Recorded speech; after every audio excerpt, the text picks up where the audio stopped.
Pranam Sadhguru. I have a question about Bhuta Shuddhi. We speak about cleansing of the five elements. Cleansing them of what? Why do they become impure? And what is the difference between Panchabhuta Aradhana, which happens on Shivratri, and the Bhuta Shuddhi process, which we learn as a part of Hatha Yoga? The five elements, just five, if they have to play so much mischief, it's not one or two manifestations, trillions of manifestations. If all this has to happen, if it does not acquire other qualities or possibilities, there is no way with five you can create so many. They are naturally receptive in nature. The air that you breathe, the food that you eat, the water that you drink. We will leave the other two because you don't have much experience of those two. Today we know we can influence them just with thought, emotion, intention or energy. We can change the quality of the water, we can change the quality of the air and the food that we eat just with our intention or emotion or thought process. So, the five elements within you, which makes this body, are deeply, deeply influenced. A certain layer of information which generally referred to as the karmic substance gathers. Without it, the elements would not behave in a particular way within you. It would be same, every human being would have been same if there was no specific information. See, if you eat a banana, you become a woman. The banana becomes a woman. Somebody here eats, it becomes a man. If a cow eats, it becomes a cow. Same banana. Banana is not so intelligent to make itself into a man, woman, cow, whichever animal consumes. It is a certain amount of information within you which transforms a banana into a woman or a man or a cow or an elephant or whatever for that matter. What you call as myself, individual self, is essentially a certain volume of information. And the fundamental way that it is stuck onto you is through the elements, because there is nothing here apart from the elements.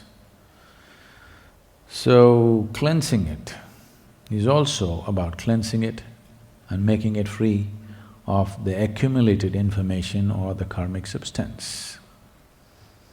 If this is not done, then you will be a strong individual, but you will never know how to breach this boundary that you have set for yourself. This is not some boundary set by the existence, this is a boundary that you set for yourself. If you cannot cross the boundary that you set up, that's a foolish way to live, isn't it?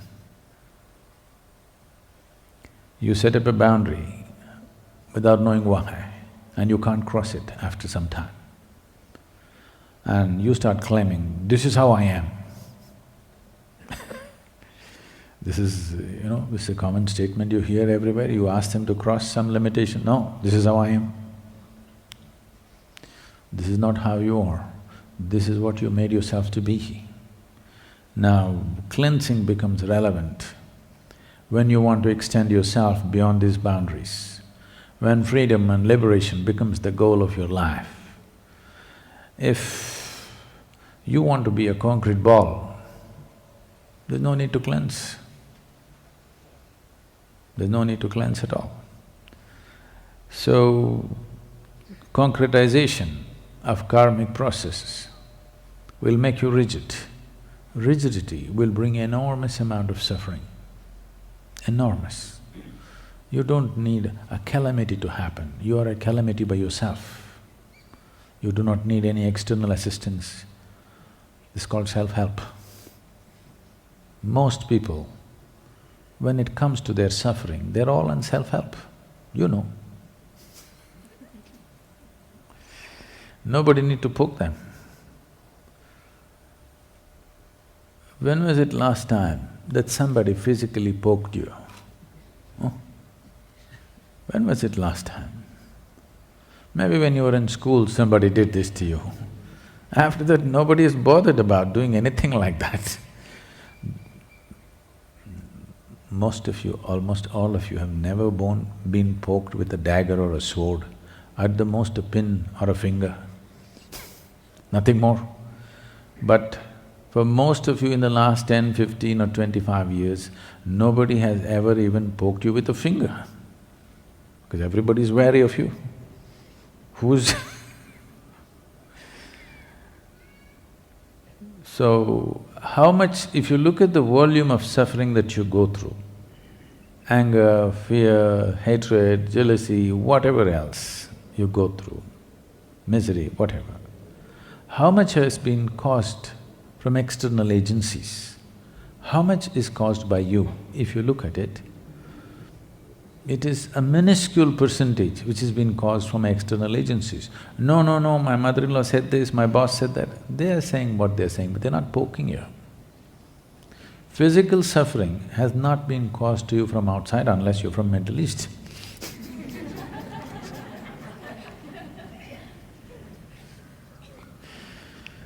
For most of you, such things have not happened, but rest is all your own making. This is simply because the imprint is so deep that you behave in predetermined, compulsive ways. 1,000 times the same situation has happened, but still the next time it happens, you almost react the same way. It takes a certain amount of awareness, certain amounts of shaking you up to respond in a different way. So, what's called Bhuta Shuddhi is to do it in the most fundamental level. If we cleanse your mind, if you clean it in the morning, by afternoon you'll have a whole new world again. It's really waste. This is why no significance or no importance is given in the yogic system towards your psychological structure. What you think, what you feel, they don't care, because if you change it today again, within few hours you'll change it back into something else. We are only interested in the body. This is why yoga calls everything as body. Physical body, mental body, energy body like this, but no mind. Because the psychological activity that's happening, towards which you have given enormous importance, is of no consequence or significance, depending upon the type of information imprinted within you. Whatever is your karma, whatever is your sanskara, that is how you think, that's how you feel, that's how your emotions happen, everything happens that way. So we are interested in handling the root. If you prune the tree, it will sprout back with vengeance. No point pruning it. If you handle the root, it'll be gone. So the very root of karmic imprint is in the elements. That is the most fundamental space. It takes much more than handling other aspects. So generally, because most people are not interested in absolute transformation, they just want a little change, they don't want to lose themselves. Bhuta Shuddhi means you want to lose yourself. Whether it's good, bad, ugly, beautiful, it doesn't matter, you want to lose everything that you have built so that the Creator's creation will stand up and shine within you. It'll take a certain amount of work. The Bhuta Shuddhi that's been taught to you is very basic. If you want to do more serious forms of Bhuta Shuddhi, it will mean it becomes your entire life. It's not something that you do on the side. So, even if you do a very minor version of Bhuta Shuddhi, you will see the change that happens in you is permanent. There is no tendency to fall back, and that's important. Otherwise, everybody changes for 3 days and again they fall back into the rut after some time. That will not happen when you assist whatever else you're doing with the Bhuta Shuddhi practice. Nadaradhana, the Panchabhuta Aradhana is another matter, that's a ritual. For those who are not willing to do sadhana, just to give them some benefit. That's the beauty of a ritual, that's the limitation of a ritual. Somebody else can conduct a ritual for you. You don't have to do any sadhana, just sit there and benefit from that. But then only if they conduct, you have it, otherwise you don't have it. Suppose we don't do Panchabhuta Aradhana, you don't have it. So, the ritual is always like this. It is beautiful because people who do not know anything about it, they can still benefit from it. At the same time, if those who conduct do not conduct it properly, it will not happen to you. If they do not conduct it at all, it will never be available to you. But if you do Bhuta Shuddhi practice by yourself, if you're willing, you can keep it up and you will see as time progresses, its impact is undeniable. Above all, whatever it does, however small the practice is, whatever it does, there is no turning back. That's a very important aspect of Bhuta Shuddhi. If you, let's say 6 months you do asana, another 1 year you give it up, everything will be back as it was. 6 months you did pranayam, if it's a powerful process like Shakti Chalana Kriya, if you did, its impact will be there, but after a certain period of time, if you don't do it for a certain period of time, again it'll turn back. You meditate, you do shunya meditation for some time, if you don't do it for a certain period of time, slowly it'll turn back. But that is not the nature of Bhuta Shuddhi. Bhuta Shuddhi if you do, nothing seems to be happening because it's very fundamental and it's slow. But whatever happens, it will not turn back. It stays with you. As long as you hold this body, it stays with you, it will not go because it's on a very fundamental level. That's the significance of Bhuta Shuddhi.